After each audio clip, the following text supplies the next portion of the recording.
Bonjour à tous. Le temps que tout le monde se connecte, je vais rapidement m'introduire.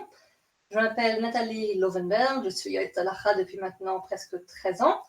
Je travaille aussi dans le Machon Merkar, le centre de recherche des Yoetzot Halacha, pour écrire le prochain volume de ce qu'on appelle Nishmat Habayit, le livre des responsables des Yoetzot Halacha.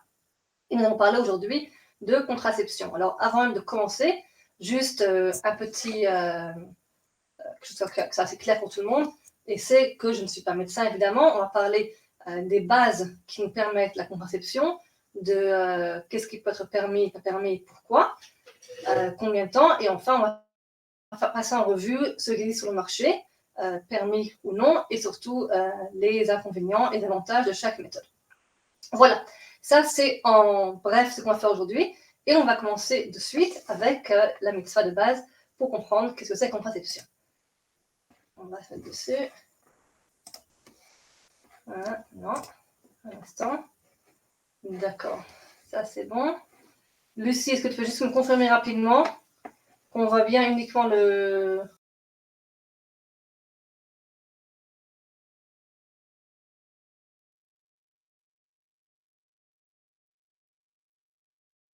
On voit bien uniquement le PowerPoint.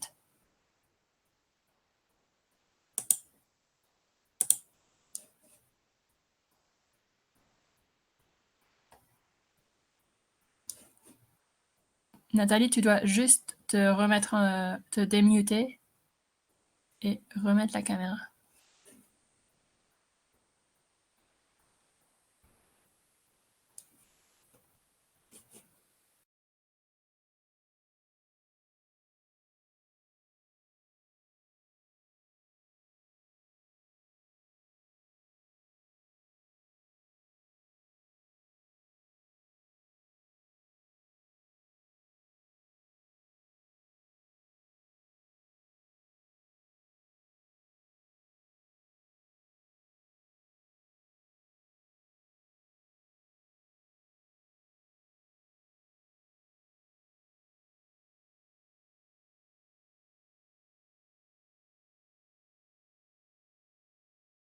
C'est bon, c'est bon. Je l'ai trouvé. Ok, pardon. Ok, on m'entend? Je pense qu'on m'entend maintenant, Nathan. D'accord. C'est bon. Alors, on va commencer la conception. Comme a dit Lucie, on voit uniquement la principale, donc tout marche très bien. Alors, on va commencer avec, en fait, les trois infos de base. Les trois infos de base qui vont nous expliquer ce que la contraception veut dire ou non, d'accord? Et c'est... Un instant. Je ne me vois même pas ni en rien. Trois mitzvahs de base que nous avons. La première mitzvah qu'on a, c'est la mitzvah de Prou Urevu. Et la mitzvah de Prou Urevu, c'est celle qu'on connaît donc, dans Bereshit. Bereshit, Hachem donne la première mitzvah à l'homme qui s'appelle Vayevarech otam Elokim, Vayomer lahem Elokim, Prou Urevu milu et haaretz. Donc Dieu les bénit, il dit croissez, multipliez, remplissez la terre et soumettez-la. וכבשוה ועשותלה, וברדו בדגת החיים ובעוף השמיים ובכל חטא הרומס על הארץ, et commander les poissons de la terre, les du ciel, à tous les animaux qui se meuvent sur la terre. Donc ça, c'est ce que nous dit donc la Torah. Et apparemment, on parle de Vayevarech otam, Dieu les bénit. Donc on pourrait se dire que c'est quelque chose, une injonction qui est autant pour l'homme que pour la femme. Mais à cela, on répond dans la Gemara déjà dès le départ que non, ce n'est pas le cas. Il est question de Adam Arishon avant qu'on les sépare en deux entités, donc entre Adam et Chava, et du coup, ce n'est pas, c'est uniquement une action qui est pour l'homme. Juste après, Lucie, un instant, j'arrête à l'instant ce que je suis en train de dire. Je ne me vois pas en caméra ici. De voir une personne et non pas juste un numéro. Voilà, ok. Donc là, c'est la première mitzvah qu'on a qui a à voir avec, donc comme j'ai dit, tout ce qui a à voir avec la procréation, la mitzvah de procréation. La deuxième mitzvah qu'on a sur le sujet, c'est la mitzvah de la Arev al Taner Kedecha. c'est-à-dire le soir n'arrête pas. Le pasuk vient de Kohelet, et il dit ainsi, Boker zera et zarecha, le matin fais tes semailles, v'la arev al tanach kedecha, et le soir ne laisse pas chômer ta main, qui encha yodea eze yichshar, et tu ne sais pas lequel va réussir, oser ou l'autre, ve'im shneim kecha tovim, ou peut-être les deux vont être bons. On parle d'un point de vue sémentiel de semer le champ, d'accord, de tout agricole. Mais on le comprend dans les commentateurs comme le fait d'avoir des enfants, puisque on ne sait jamais si un enfant qui va naître finira bien, ou, et c'est beaucoup plus le cas à l'époque de la Torah jusqu'à pas si longtemps que ça, si l'enfant qui va naître va survivre ou pas. On parle d'une époque où il y avait des enfants qui ne survivaient pas, et donc l'importance de continuer à avoir des enfants après. La troisième injonction de la mitzvah que nous avons, c'est... Pardon, on va y arriver.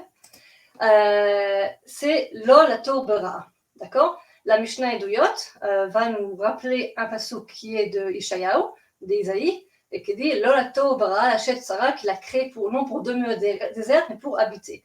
Et de là, on apprend que le monde a été créé pour qu'il y ait une procréation, pour qu'il y ait des gens qui habitent dessus.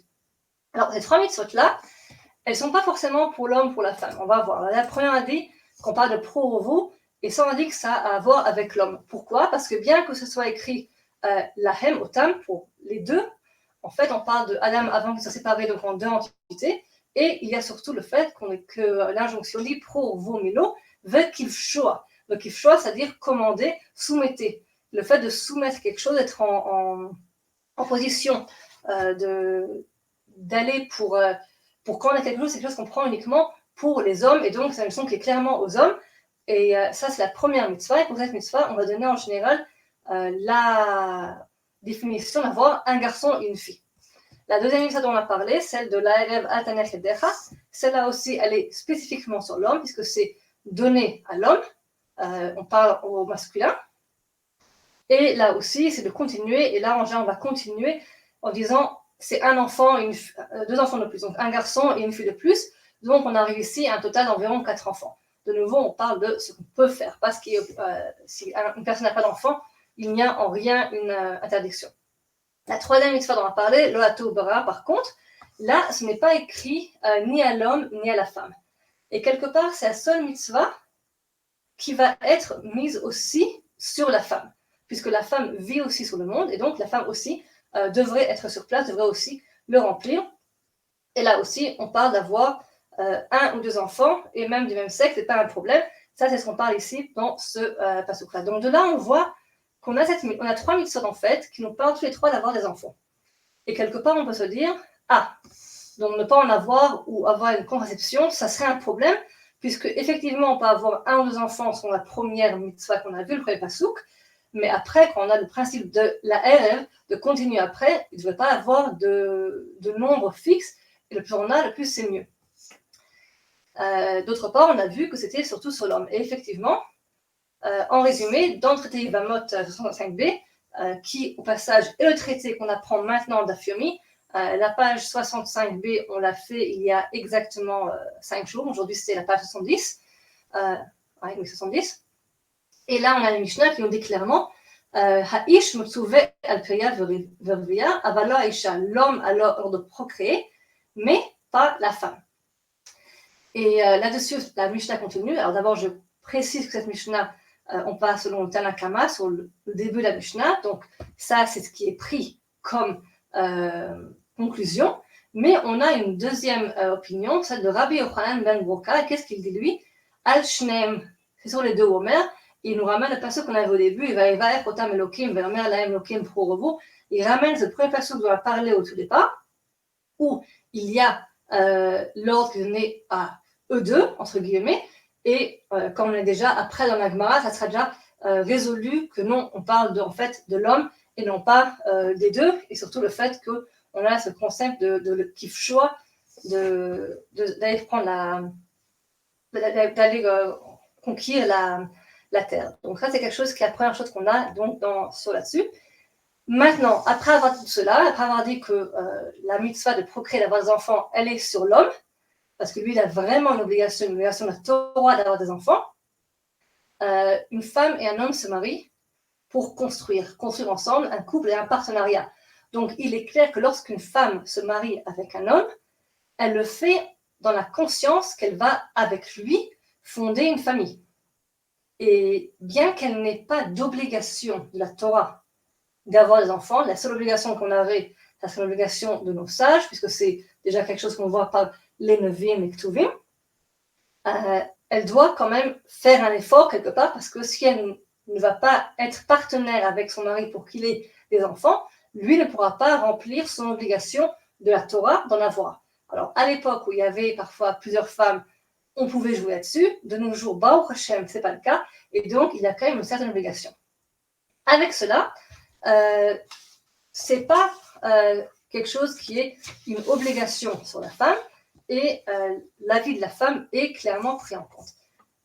J'aimerais ramener deux histoires, non, une Mishnah et une histoire de la Gemara qui vont expliquer quand est-ce qu'on permet la contraception malgré donc ces avis qu'on vient de voir.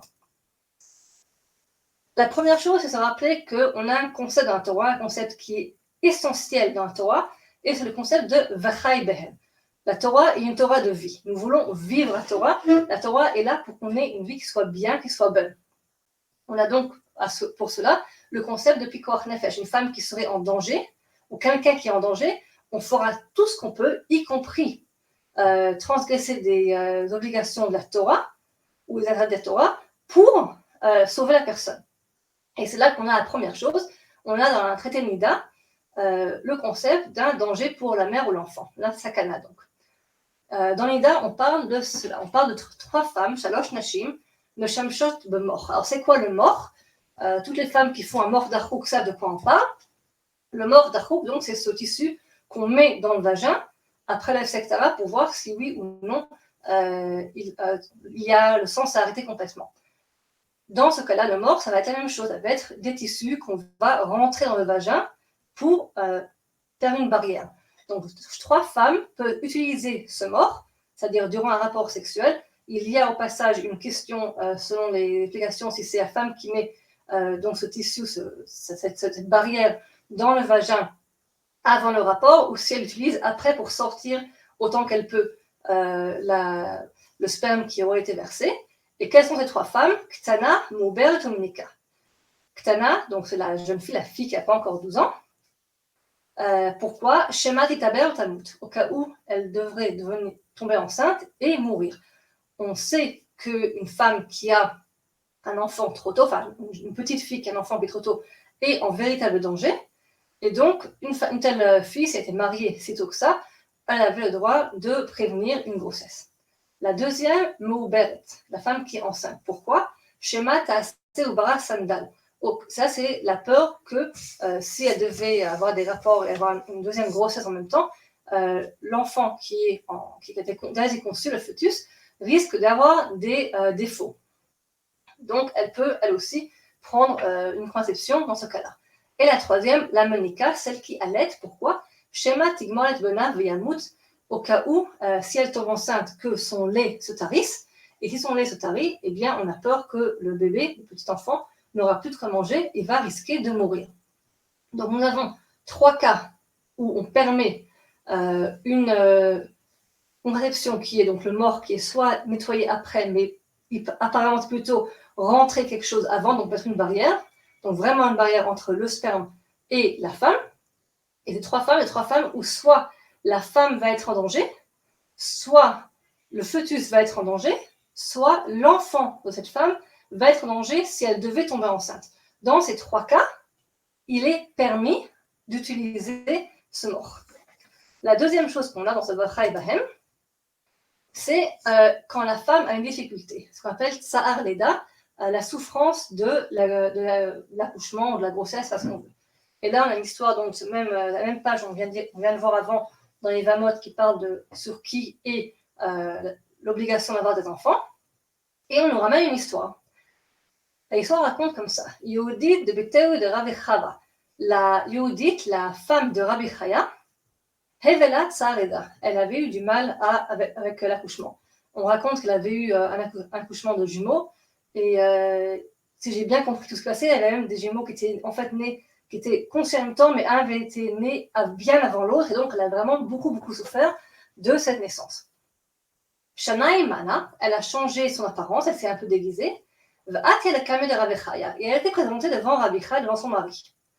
Amra, elle lui a demandé, Iteta, une femme, Mafkada Pe'averevia, est-ce qu'elle est obligée de faire cette mitzvah de prier à Ovria d'avoir des enfants? Donc elle va déguiser vers son mari pour pas qu'il la reconnaisse. Elle lui demande, est-ce qu'une femme a l'obligation d'avoir des enfants, oui ou non? Amar là, il lui répond, non, il n'y a pas d'obligation. La femme n'a pas l'obligation d'avoir des enfants. Ok. Azla, donc elle est partie. Ashtei Samada Karta. Elle a bu Samada Karta. Samada Karta, c'est quoi? C'est une certaine herbe d'Akarta qui la rend akara, qui la rend donc non fertile. Ce qu'on appelle aussi dans la Gemara kos lakarin, une boisson qui rendait non fertile. La sof iglamilta. Après qu'elle ait fait donc cela, après qu'elle ait bu cette concoction pour ne pas être fertile, donc elle a pris un moment de conception apparemment qui était assez permanent, iglamilta, elle lui a donc raconté ce qui s'est passé, qu'elle était donc à le voir, elle a demandé, et que par sa réponse, elle a décidé de prendre donc ce kos lakarin samada karta. Amarla, il lui a répondu, si seulement j'aurais pu avoir encore une grossesse de toi, parce qu'elle avait des jumeaux, avoir encore des jumeaux de toi, il a vraiment aimé avoir d'autres enfants d'elle, mais il ne lui a pas dit qu'elle a mal fait. C'est important à voir ça. Il a langui le fait qu'elle a fait cela et que donc il n'aura plus d'enfants de cette femme. Il aurait bien voulu avoir d'autres enfants. D'un autre côté, il ne lui a pas dit qu'elle a mal fait, parce qu'elle avait vraiment un vrai tsar leda. Elle était vraiment en souffrance, et donc elle avait le droit de ne pas avoir d'enfants de plus.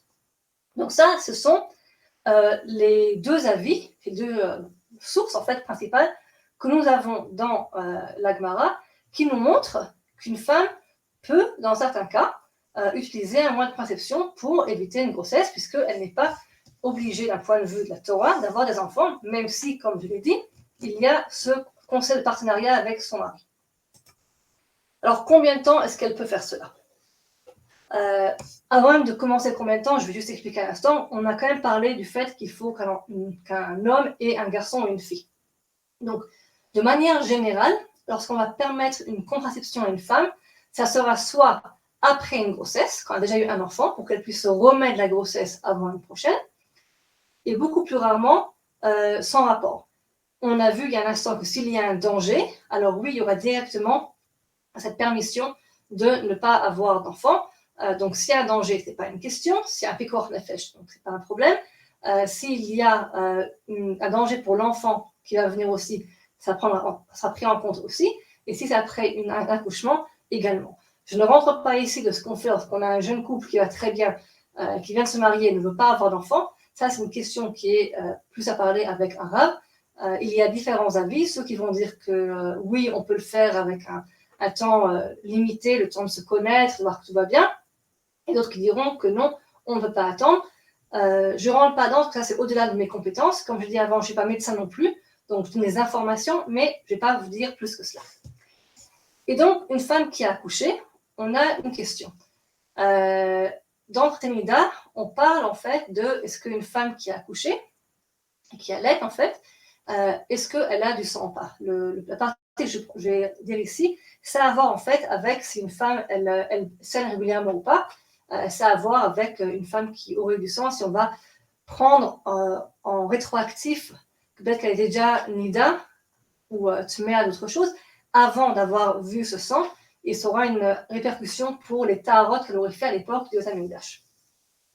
Mais il y a une phrase qui est importante pour nous, et c'est que Rabbi Yossi et Rabbi Yehuda, Rabbi Shimon disent quoi? Ils disent que la femme n'a pas de règles durant les 2 ans après naissance, non pas comme l'opinion d'avant, je ne vais pas amener, qui est que le sang se transforme, entre guillemets, en lait, le lait qu'elle donne à son fils, mais plutôt parce que Evarea mitparkin, ses membres se brisent, Ve'en nafsha choseret, et sa vitalité nefesh, c'est pas son âme, elle est vivante, mais la vitalité de la femme ne revient pas ad esrim arba chodesh, qu'après 24 mois. C'est-à-dire, il est pris en compte par nos rabbanim, de l'époque déjà de la Gemara, donc, qu'une femme qui a accouché, son corps a subi un traumatisme.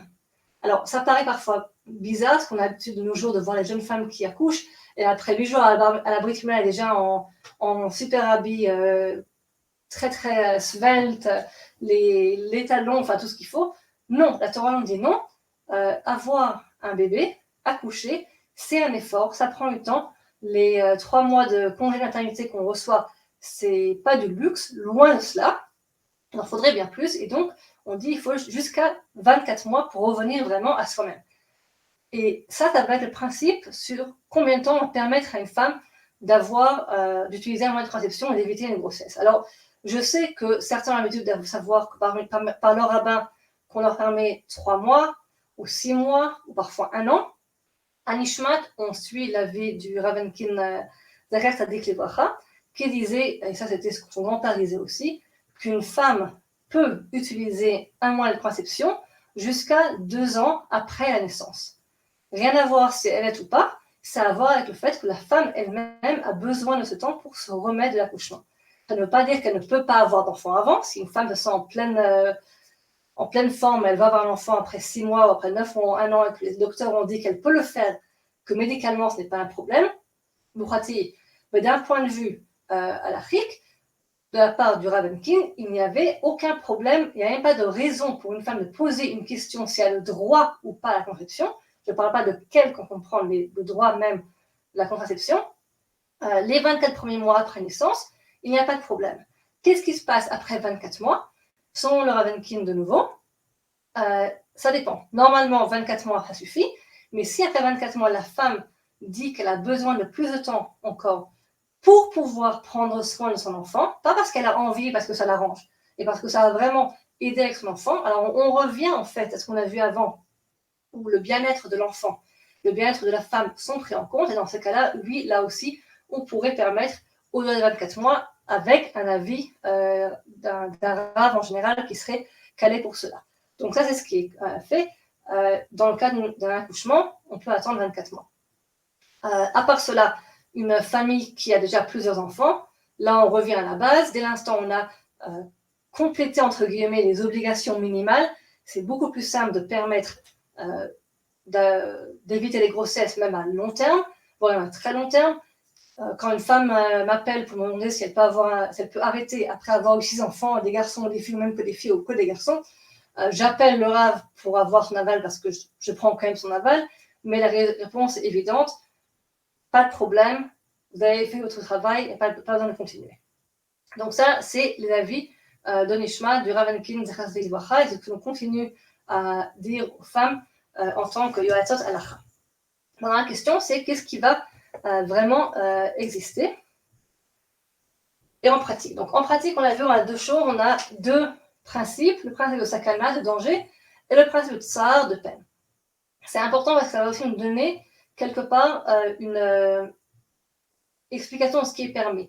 Dans le cas de la sakana, du danger, vraiment un danger pour la femme, pour le bébé, nous avons vu que c'est pas avoir même le mort qui donc empêche physiquement au sperme de passer, mais il est placé vraiment au bout du vagin, et donc la façon dont le rapport intime se fait est de manière naturelle et normale. Il n'y a pas de mechitza, il n'y a pas d'écran, il n'y a pas de barrière entre le sexe du mari et le vagin de la femme. La deuxième chose qu'on a, on a vu que c'était le tsar l'eda, la peine, la difficulté de la femme, et là, elle a bu un kos sur la karine, donc elle a bu quelque chose qui avait une influence sur son corps.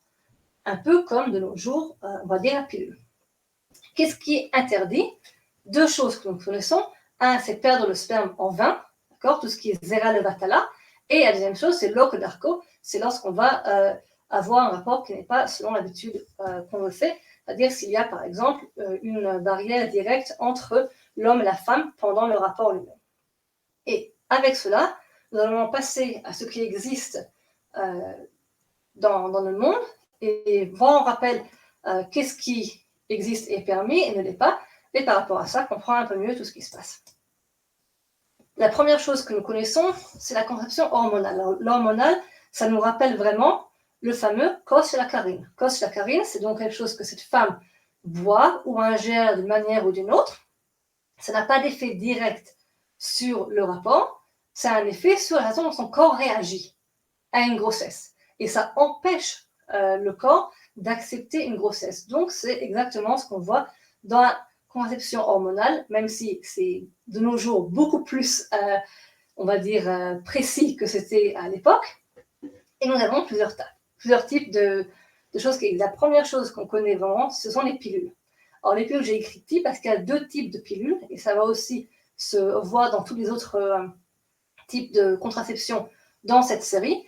Il y a des pilules qui sont à progestérone, à estrogène uniquement. Notre corps, le corps d'une femme, les 2 hormones principales qui vont gérer la fertilité d'une femme, c'est l'estrogène et la progestérone.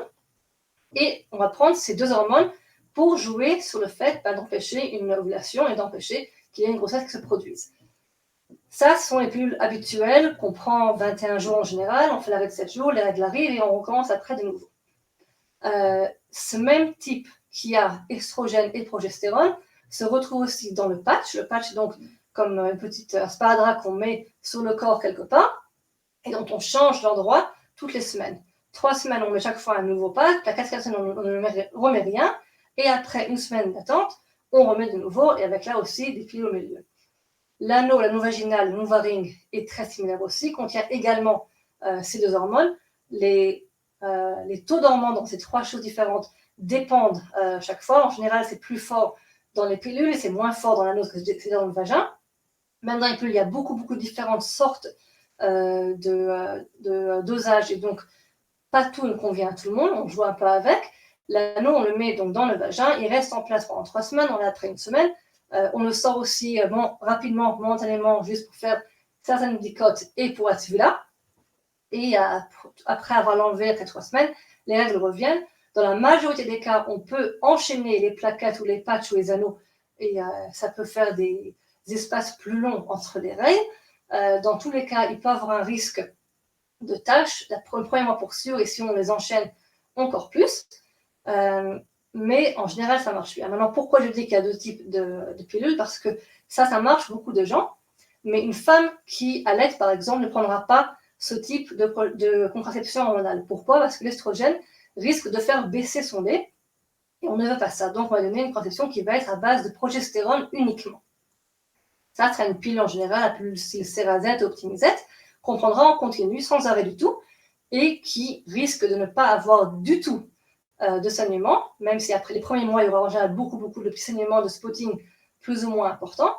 Et après, il y aura souvent une aménorrhée, il n'y aura plus de saignement du tout chez la femme.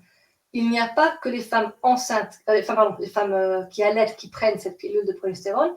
Beaucoup d'autres femmes aussi vont le faire, qui par exemple, une femme par exemple qui aurait dans la famille ou elle-même des risques de thrombose, une femme qui a des migraines très souvent, c'est un cas, on va dire, de ne pas prendre de pilule avec l'estrogène, ne pas mettre d'anneau, ne pas prendre de patch, parce que c'est quelque chose qui peut être néfaste pour elle et qui peut vraiment causer une thrombose, et c'est un véritable danger. Donc, quand on vous prescrit une pilule, vérifiez avec le docteur, dites-lui s'il y a des antécédents familiaux, c'est important. Un autre cas, c'est dans le cas où une femme a un risque accru de cancer, des cancers de type hormonaux, donc par exemple un cancer du sein, là aussi on ne donnera pas de pilule avec d'estrogène. Et enfin, le 3e cas, ça serait le cas où, j'ai perdu mon fil à l'instant, l'estrogène, le cancer, ou des femmes qui vont fumer après un certain âge, par exemple, on leur dira de prendre une pilule avec de progestérone uniquement et non pas de l'estrogène. Donc, il y a des cas où on va donner des pilules différentes, et il faut vraiment prévenir le médecin s'il y a la moindre chose, vérifier, faire une prise de sang avant pour voir s'il y a un problème de coagulation. C'est très important, ça peut vraiment être un picoir nefesh de prendre une pilule qui n'est pas adaptée, ça a des effets. Le stérilet hormonal, l'injection et l'implant sont uniquement avec la progestérone, comme la pilule, donc Cerazette dite d'allaitement. Dans ces cas-là, on le met en place. Il n'y a pas besoin de prendre la pilule à heure fixe. La pilule à progestérone, le prendre à heure fixe, c'est extrêmement important. Ça peut vraiment jouer sur les saignements qu'on va avoir. Et il est mis en place. En général, c'est le Mirena ou le Jaydes ou le Kailina. Ce sont les stérilets qui existent. Beaucoup diront qu'il y a parfois des problèmes pendant 2 à 6 mois. Alors, c'est vrai, les pilules normales, en général, il n'y a pas de problème de saignement, ou alors en 2 mois, c'est bon, ça se met en place, le corps a appris à l'apprivoiser. au passage, lorsqu'une femme m'appelle, me dit qu'elle fait 3 essais de pilules différentes en 2 mois, ce n'est pas bon.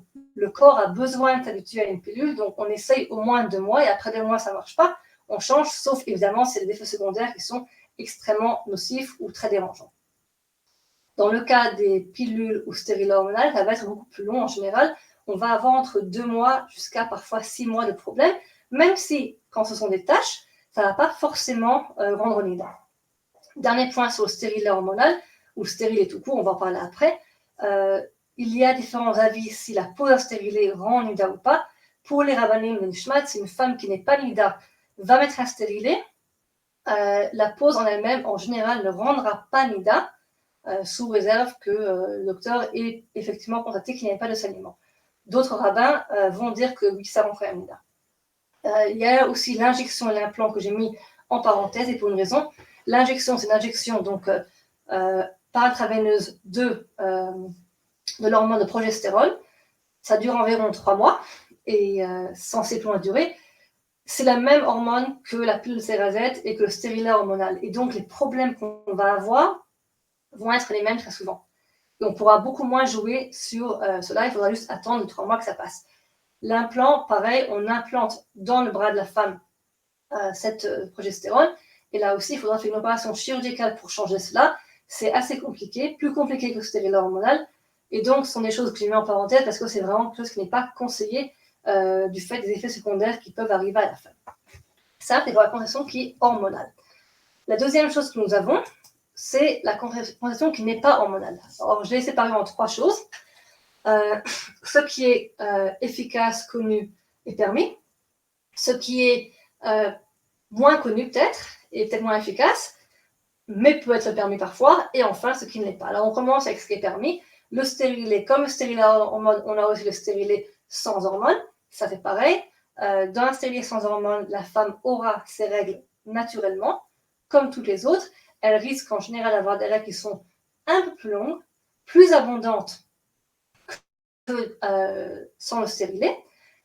Et surtout les 2-3 premiers mois, elle risque d'avoir des saignements entre les règles. Là aussi, il faut savoir gérer ça. Ça se tasse en général après 2 mois, sauf évidemment les règles qui sont en général plus longues et plus abondantes.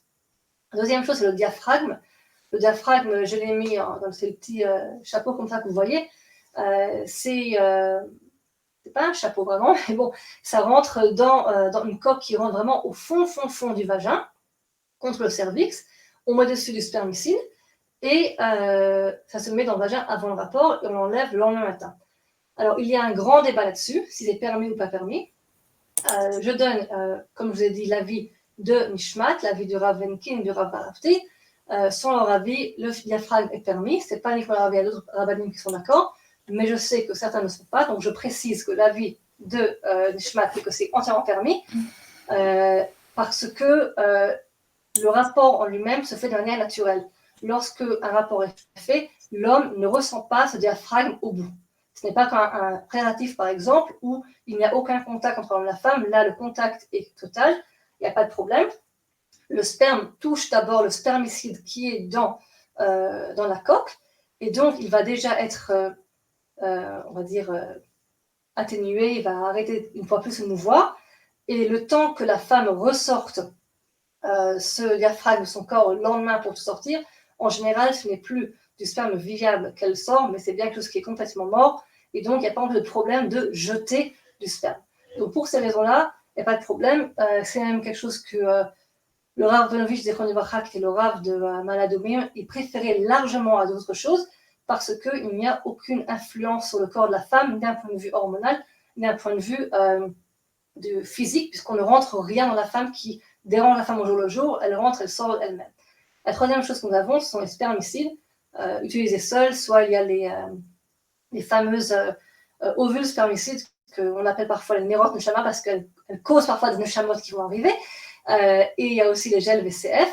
Les taux de réussite sont beaucoup moins forts. Je n'ai pas précisé les taux avant, je le dis rapidement. La pilule combinée ou la progestérone en général, c'est entre 99,7% en idéal et 92-93% idéal de réussite, parce qu'en général, parfois on oublie une pilule, ou on prend pas à l'heure fixe, autre chose, donc c'est pas vraiment exact.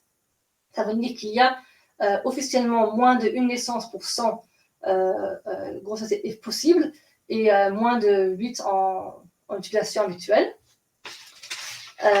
Et dans le stérilet, on a aussi 99% de réussite, de protection entre guillemets, puisque c'est en place, on ne touche pas du tout, donc il n'y a pas de problème.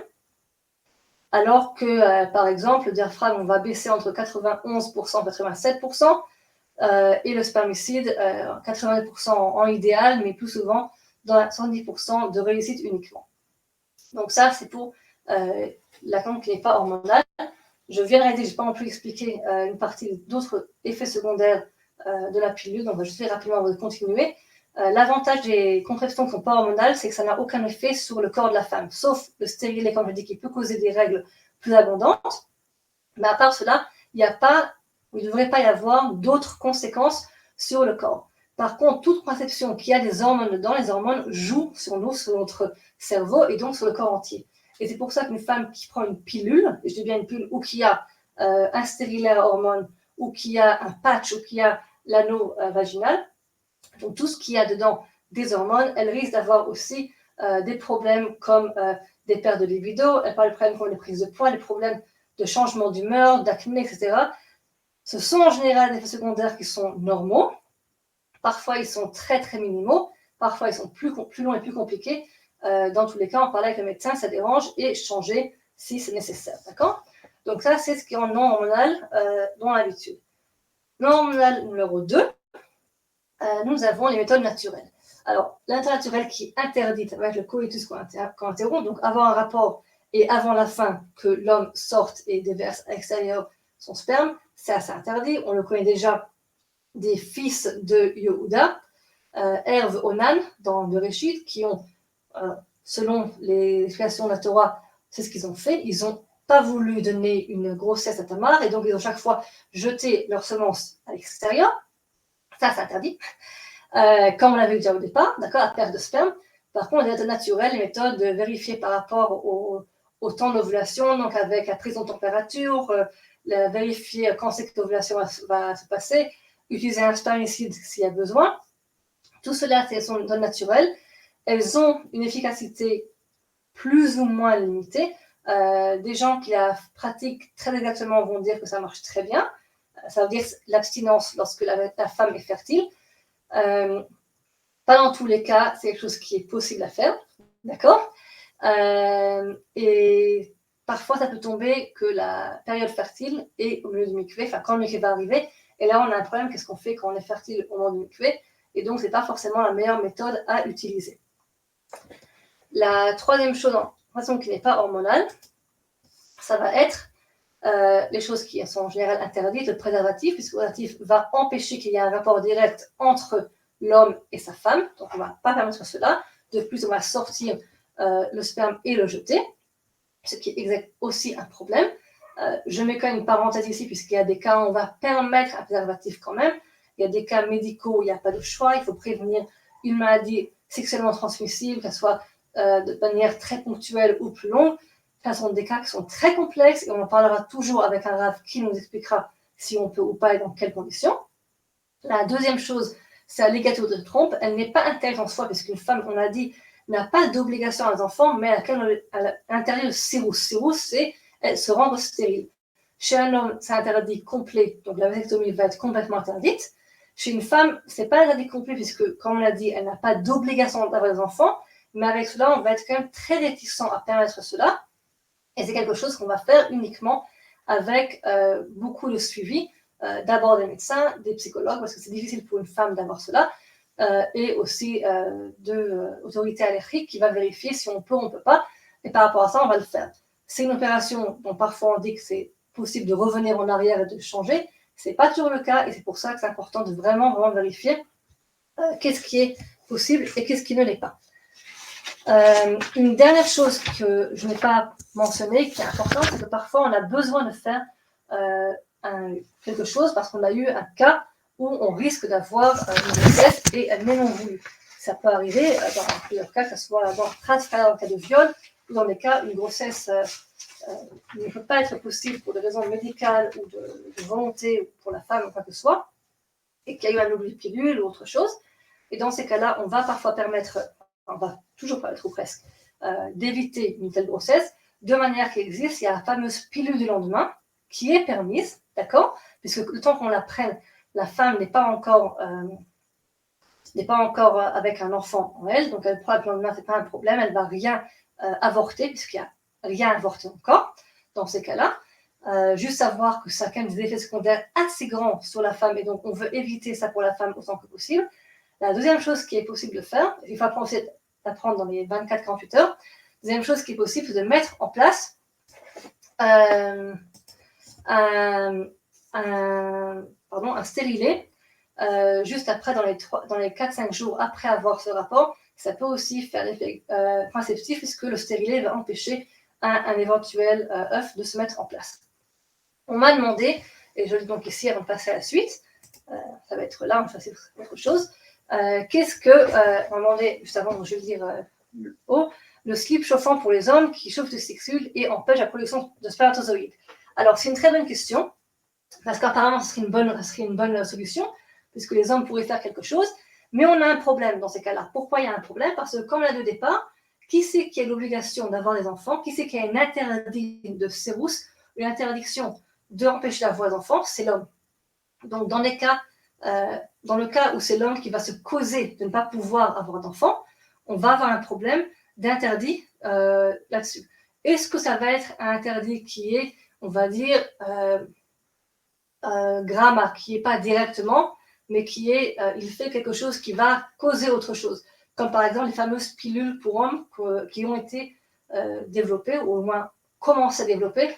On a arrêté le processus parce qu'ils ont des effets secondaires, en général, et il y a aussi une question qui s'est posée, si on sait que ça va empêcher la production de sperme chez un homme pendant une période qui va être très limitée, de quelques mois ou moins, est-ce que c'est possible ou pas?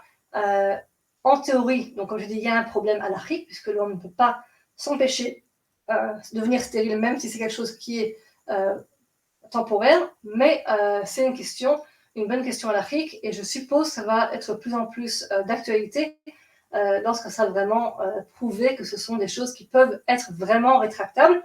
Dans ces cas-là, c'est possible qu'on permettra, dans des cas par exemple où la femme ne peut pas avoir de conception pour tout plein de raisons, médicales ou autres, et ça pourrait être une option. Autant que je sache, à ce jour-là, ça n'a pas été permis d'un point de vue halachique, et donc pour l'instant, au jour d'aujourd'hui, ce n'est pas possible. Alors, pour conclure quelque part, comment est-ce qu'on prend une décision? Les gens me disent toujours qu'est-ce que vous me conseillez? Et ma réponse, c'est toujours je ne peux pas conseiller qu'est-ce qui est mieux. Pourquoi? Parce que chaque femme réagit différemment. J'ai beaucoup de questions de femmes qui ont des moyens de façon divers, et je peux dire une chose, c'est qu'il n'y a pas de femmes qui réagissent pareil. C'est-à-dire, il y aura une femme qui aura un stérilet Mirena, et après la pause, aura peut-être eu une tache le premier mois, et c'est tout. Après, elle n'a plus rien, plus aucune tache, plus aucune règle, elle est tranquille. De l'autre côté, vous aurez parfois des femmes qui mettront la même chose, le même stérilet Mirena, et elles vont avoir pendant 6 mois des saignements, du spotting non-stop. Elles ne vont pas réussir à aller au mikvé, ou elles iront au mikvé pour 2-3 jours et après, hop, rebolote, et ce sera impossible. De même avec la pilule, une pilule combinée, il y aura des femmes qui vont en avoir une, ça va être comme une fleur, il n'y aura aucun problème, elles vont être très contentes, tout va bien, et d'autres femmes avec la même pilule qui vont avoir la libido à zéro, qui vont avoir des prises de poids énormes, qui vont avoir des maux de tête, qui vont avoir des humeurs changeantes, et ça ne sera pas du tout agréable. Donc, ce qu'on dit en général, c'est d'abord connaître tous les avantages et les inconvénients. Je vais essayer de faire un petit peu un résumé de tous ces choix qui existent. Évidemment, il y a encore plus d'informations sur Internet, et je vous conseille vraiment de vous renseigner en détail, parce que malheureusement, lorsqu'on va chez le gynécologue, plus souvent que non, il va donner une solution sans forcément dire quels vont être les inconvénients ou les avantages de cette chose-là. Donc, il faut savoir, quand un médecin vous dit oui, prenez le Mirena, il n'y aura pas de problème, il n'y aura plus de règles, c'est vrai, mais il n'y a pas forcément vous dire qu'il y aura avant 2, 3, 4, 5 mois de problèmes avant, surtout s'il n'est pas au courant des demandes de l'IDA, qu'il n'y ait pas de tâches durant les 7 jours, par exemple. D'accord? Il va vous dire, prenez ça, mettez le stérile ou commencez quelque chose le premier jour des règles. Il ne dit peut-être pas que les problèmes de tâches commencent souvent après 10-12 jours de prise. Or, si j'ai commencé, on va dire, le Cerazette au premier jour de mes règles, eh bien, J10 ou J12, c'est exactement lorsque je suis à la fin de mes Shiva Nekim, et oups, qu'est-ce que j'ai dans ce cas-là? Là, on a un problème. Donc, vraiment être conscient, avantage, inconvénient, la première chose. Deuxième chose, comme j'ai déjà dit, dans le cas d'une pilule, se donner au moins 2 mois d'une pilule combinée et 2 à 3 mois minimum d'une pilule hormonale avec progestérone uniquement pour voir comment le corps réagit. On parle bien connaître et bien voir les halachot des tâches, se faire accompagner par quelqu'un d'halachique pour ne pas rentrer dans des problèmes, dans des questions qui ne sont pas forcément utiles. Et dans les autres cas stériles et autres, décider en avance de combien de temps. Là aussi, stérile, il faudra en général au moins 2 mois, 3 mois pour tout se mettre en place comme il faut. Et j'ai souvent un couple, après avoir eu l'avis médical, c'est-à-dire qu'est-ce qui est possible et conseillé à la femme. De nouveau, chaque femme est différente. Les femmes, il y en aura qui ont le droit d'avoir tous les moyens, d'autres qui n'auront pas le droit d'avoir ces moyens de contraception parce qu'elles ont quelque chose de médical, une historique qui leur est particulier et donc qui va empêcher un certain moyen et permettre un autre. Donc ça, c'est la vie médicale. Ensuite, il y a les besoins de la femme. Est-ce que nous voulons une contraception qui va être pour 3 mois, pour 6 mois ou pour 1 an et 2 ans? Ça dépend. Quelque chose de ponctuel, de 3 mois, 4 mois, 5 mois, une pilule est souvent plus indiquée, ou un diaphragme. Je veux quelque chose qui soit 6 mois et plus, ça vaut le coup de penser à l'option d'avoir déjà un stérilet, puisque c'est quelque chose qui vaut le coup pour 6 mois et plus. Donc ça, c'est quelque chose qu'il faut aussi réfléchir. Combien de temps nous voulons cela? Et aussi, qu'est-ce qui est bon pour moi? Une femme qui est à l'aise avec son vagin, qui est à l'aise avec prendre sa température, qui sait utiliser ces choses sans problème, peut-être que prendre un diaphragme, ça sera idéal pour elle parce qu'elle sera en pleine conscience de ce qui se passe. Elle pourra elle-même savoir quand est-ce qu'elle utilise, quand elle n'utilise pas, s'il est fertile ou pas. Il n'y aura aucun effet. Et pour elle, ça peut être l'idéal. Par contre, une femme qui oublie tout le temps de vérifier où elle en est, qui oublie ses pilules, pour elle, prendre une pilule ou prendre un diaphragme sera clairement quelque chose qui n'est pas agréable, parce que c'est une réticence à ne pas toucher trop son vagin. Donc, on dira dans ce cas-là, un diaphragme, un stérilet où c'est mis en place et on oublie, ça serait mieux pour elle. Et enfin, discussion dans le couple, quand on prend un moyen, quel qu'il soit, décider en couple combien de temps on va essayer. On sait que quand on le met, on risque d'avoir entre 1 mois, 2, 3, 4, ça dépend des choses, de galère. De nouveau, pas forcément, mais ça peut arriver. Décider en avance à quelle date on va en aller. Je mets un stérilet, on va dire aujourd'hui. Je décide avec mon mari, on va se donner jusqu'à dans 3 mois. Dans 3 mois, on vérifie ensemble. Est-ce que ça nous convient? Est-ce que mon conjoint pense que ça a eu des effets sur la façon dont je me comporte? Est-ce que moi, je me sens mieux? Est-ce que ça fait trop de nida? Pas de problème de nida. Une fois qu'on a mis ça déjà en place, dans 3 mois, on pourra s'asseoir et réfléchir et pas chaque fois dire on attend encore 1 semaine, encore 2 semaines, encore 1 mois. Et après, ça devient tiré en longueur et très, très difficile. Voilà. C'est quelque chose, c'est vraiment à prendre ensemble. Je vous remercie vraiment de votre écoute. Et s'il y a des questions, vous pouvez les poser soit dans questions-réponses dans le chat, soit en Zoom chat ou directement au modérateur. Vous irez chez Lucie qui vous mettra en direct. Donc, je sors de cette présentation. Voilà. Hop. Et s'il y a des questions, c'est le moment de les poser. À part celle de Camille, dont j'ai répondu déjà. Et je pense que c'est tout ce que j'ai fait pour l'instant. Ok.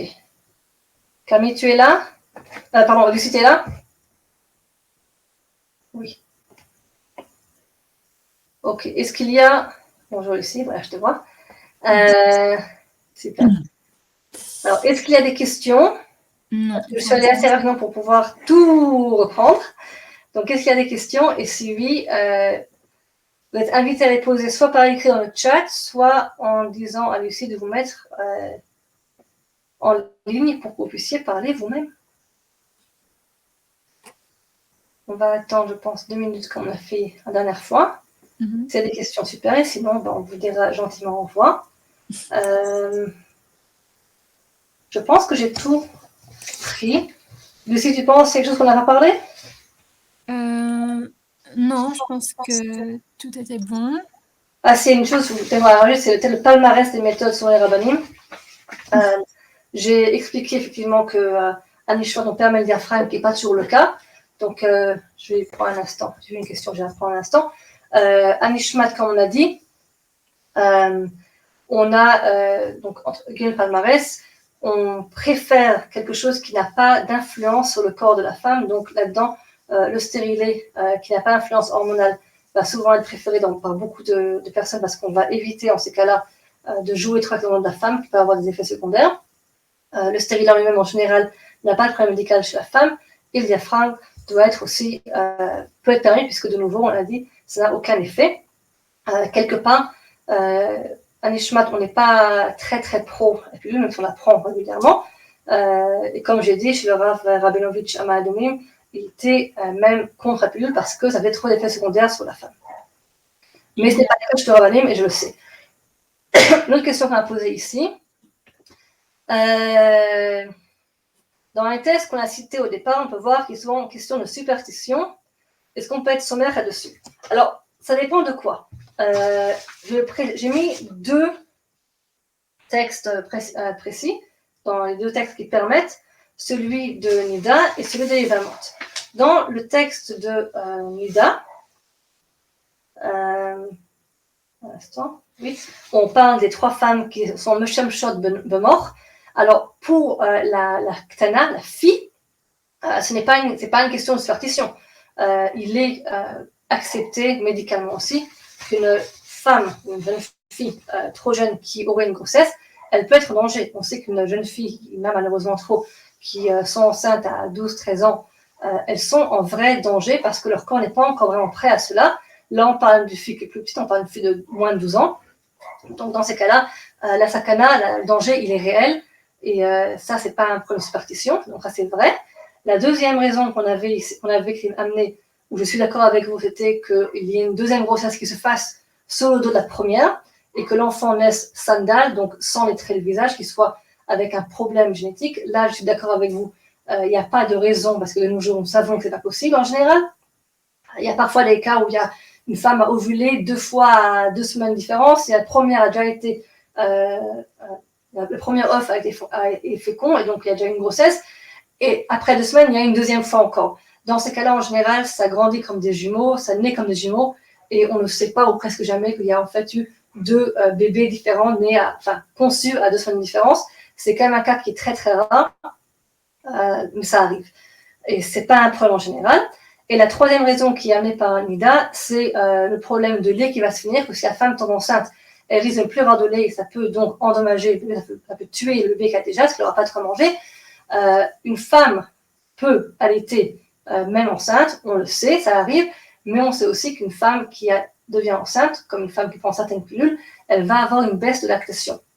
Alors si c'est une femme dont la lactation n'est pas assez enclenchée et l'enfant était entièrement dépendant de son lait, ou à l'époque où il y avait apparemment plus de problèmes de lactation parce qu'il n'y avait pas les mêmes facilités que de nos jours, d'un point de vue nutritionnel, ni possible de donner à l'enfant du lait infantile, oui, ça peut être vraiment un problème, et donc, clairement, on prendra cela en compte médicalement de nos jours aussi.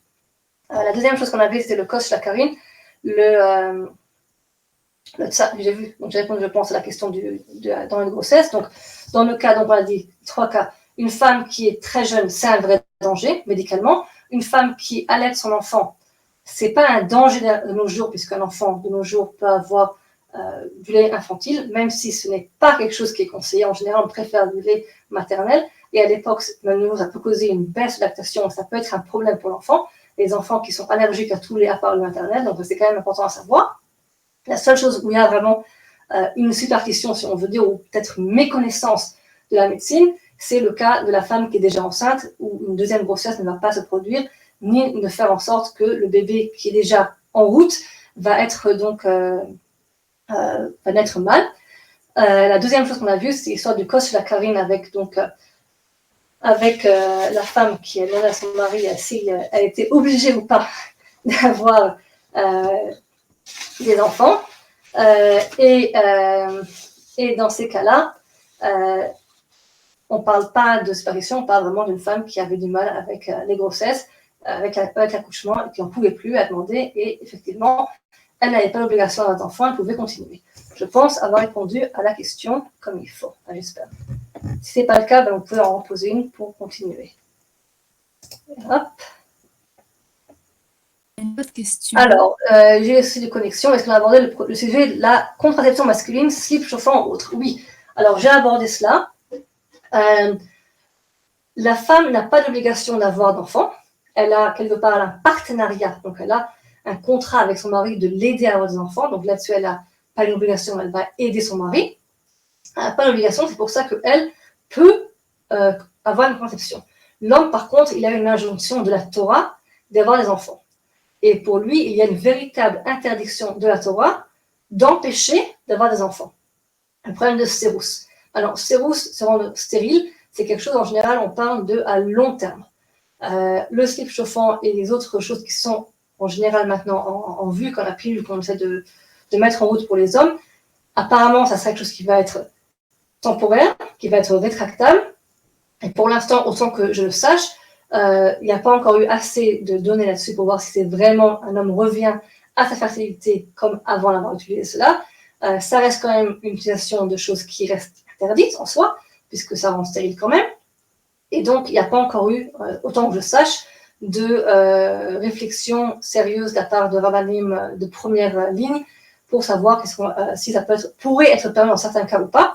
J'ai quand même mis deux choses en place. De un, la vasectomie, c'est interdit. Et de deux, que le préservatif, même si c'est quelque chose qui est masculin, peut parfois être autorisé, de nouveau dans des cas particuliers. Par exemple, dans les cas de maladies sexuellement transmissibles, on va permettre cela, ou dans un cas de maladie de la femme, où elle va être enceinte pendant une période très particulière, mais en parallèle, elle ne peut rien avoir. Un exemple qui pourrait être le cas serait par exemple si c'est une femme, je ne sais pas qui est juste avant un cancer, tomber enceinte avant un traitement, c'est irresponsable, pas possible. Donner des hormones, c'est impossible aussi si c'est un cancer qui est hormonal. Et donc, dans ces cas-là, mettre un stérilet pour juste un petit peu, ça ne sera pas non plus quelque chose qui va être idéal. Et dans ces cas-là, parfois, on va peut-être avoir recours à un rave calé qui pourra éventuellement, pour le temps nécessaire, permettre quelque chose comme un préservatif, quelque chose qui existe. C'est pas quelque chose qu'on donnera en général. Et de manière générale, un homme ne pourra pas utiliser de contraception. Voilà, je pense que j'ai répondu à cette question aussi. Est-ce qu'il y a d'autres questions? Si oui, avec plaisir.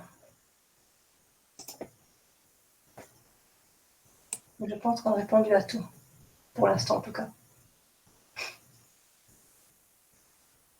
Je ne vois pas. Ah, ok. Bon, ça, c'est ce que j'ai déjà vu avant. Ok, alors j'ai répondu à la question, super. Je suis contente. D'accord. Ok. S'il n'y a pas d'autres questions, alors je vais vous dire au revoir et bonne soirée surtout. Je vous rappelle que ce cours va être dans quelques temps en mode replay sur le site d'où vous voyez maintenant le cours. Les cours précédents sont déjà en ligne, vous pouvez déjà y accéder, même si vous n'avez pas été inscrit au cours particulier, vous pouvez accéder à tous les cours qui sont dans cette conférence, en français ou en anglais, comme vous voulez. Et que demain, je serai en ligne avec une autre Yoetz Halacha qui s'appelle Teila Sadiel, qui est francophone, qui habite maintenant à Berlin où elle est en Shlichut, et on parlera de quand on parle des enfants et pourquoi on parlait de Ta'arat HaMishpacha. Voilà, là-dessus je vous dis à tous bonne nuit et à demain si vous revenez. Et voilà, au revoir.